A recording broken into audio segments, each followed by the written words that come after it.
konseling. Nah, materi kita kali ini yaitu tentang bagaimana menghilangkan kemalasan. Bentuk dan sifat. Itu poin A. Kemalasan ini termasuk kata yang paling tua dipakai oleh manusia. Kata akrab dengan kata ini dari kita kecil sampai kita tua. Nah, kalau melihat praktek hidup dan teori-teori yang ada, bentuk dan sifat kemalasan itu bisa dijelaskan seperti di bawah ini. Yang pertama yaitu kemalasan yang dipicu oleh perubahan faktor eksternal. Contohnya, seorang pengusaha akan mendadak malas berusaha ketika uang hasil usahanya selama raib ditipu orang. Seorang pelajar atau mahasiswa akan mendadak malas ketika dosen atau guru kesayangannya tidak lagi diberikan tugas mengajar materi kesayangan. Banyak orang yang tiba-tiba malas saat isi dompetnya kosong. Umumnya kemalasan yang bentuknya stage ini bersifat sementara atau temporer. Nah, yang kedua, kemalasan yang ditimbulkan atau yang timbul akibat irama mood. Nah, mood adalah berubah intensitas perasaan. Ada yang menyebutnya juga dengan istilah siklus kehidupan. Kemalasan yang semacam ini umum dialami oleh hampir semua manusia. Orang yang paling giat pun terkadang menghadapi saat-saat yang membuatnya merasa malas. Poin ketiga yaitu kemalasan yang memang itu kita sendiri yang menciptakan. Kemalasan semacam ini bisa dibentuk trait atau bawaan. Bawaan ini di sini maksudnya kita yang menciptakan, kita yang memilih, kita sendiri yang menjadi penyebabnya. Kemalasan seperti ini sifatnya permanen atau abadi ya. Selama kita tidak mengubahnya, selama itu pula kemalasan itu bertengger atau berada di dalam diri kita. Poin B. Apa yang membuat kemalasan itu abadi? Nah, yang pertama yaitu tidak memiliki sasaran hidup yang jelas. Sasaran ini bisa berbentuk apa yang ingin kita lakukan, apa yang ingin kita raih, apa yang ingin kita miliki. Nah, sasaran ini ada yang bersifat jangka pendek dan ada jangka menengah atau jangka panjang. Yang kedua, filsafat hidup yang negatif. Ini misalnya contohnya ya, daripada sudah bekerja keras tapi tidak kaya-kaya, mendingan kerja asal-asalan saja. Ngapain sekolah rajin, toh sudah banyak sarjana yang menganggur. Boro-boro cari rezeki yang halal, yang haram aja susahnya minta ampun, dan lain-lain sebagainya. Nah, yang ketiga, terlalu banyak dan terlalu lama membiarkan pikiran untuk perasaan negatif. Misalnya, saya tidak mau, saya tidak bisa, saya selalu minder, saya ragu-ragu, saya malas-malasan, saya tidak bahagia dengan diri saya, dan seterusnya.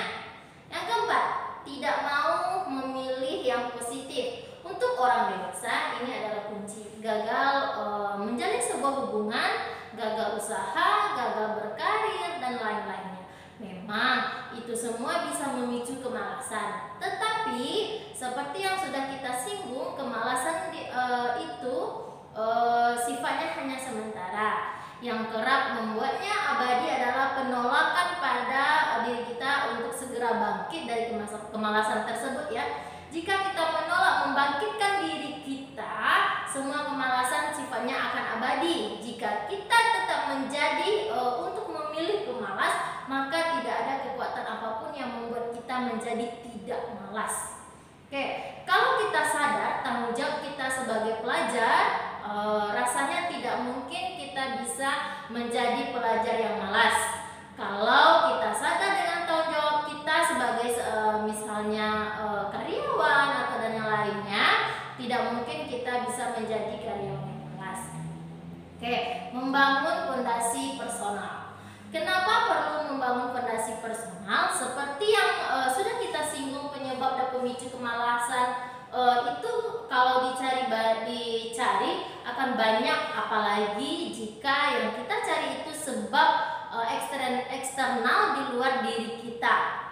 Nah, meski demikian, yang akan menjadi kunci utama di sini adalah tetap inilah alasan kenapa kita perlu membangun fondasi itu, hidup yang kita gunakan sebagai landasan dan melangkah ke depannya. Dengan fondasi yang kuat ini diharapkan hidup kita tidak mudah goyang atau ambruk oleh hal-hal yang tidak kita inginkan. Apa yang diperlukan untuk membangun fondasi yang personal ini? Nah, yang pertama itu menjaga stabilitas. Agar stabilitasnya terjaga, maka harus digerakkan, dijalankan atau dinaiki.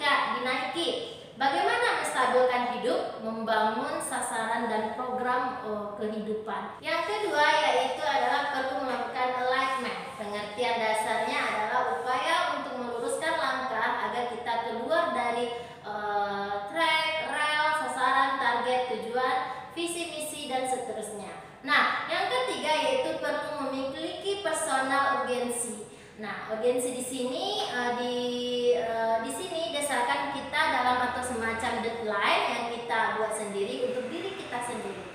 Yang keempat, pelajaran yang terus-menerus. Pelajaran itu artinya memperbaiki diri dari apa yang kita lakukan. Nah, poin kelima yaitu membuka diri terhadap berbagai pencerahan atau sesuatu yang bisa menginspirasi, memotivasi, membersihkan kotoran batin, dan menghidupkan pikiran, misalnya membaca buku atau artikel, yang mendengarkan ceramah atau cerita orang, melihat kejadian peristiwa yang mendidik, dan lain-lainnya. Yang kelima yaitu yang keenam yaitu kurang belajar menggunakan ledakan emosi, marah, tidak puas, malu, takut, ingin dipuji, dan seterusnya. Itu adalah termasuk bentuk ledakan emosi. Ini bisa kita gunakan untuk mengusirnya, kemalasan, dan bisa pula kita gunakan untuk untuk menambah kemalasan. Takut akan dimarahi orang tua. Kalau nilai kita jelek, dapat kita gunakan untuk memicu diri dalam belajar. Malu dikatakan orang pengangguran bisa kita gunakan untuk memperbanyak aktivitas. Tidak puas atas nasib kita pada hari ini dapat kita gunakan untuk mendorong perubahan.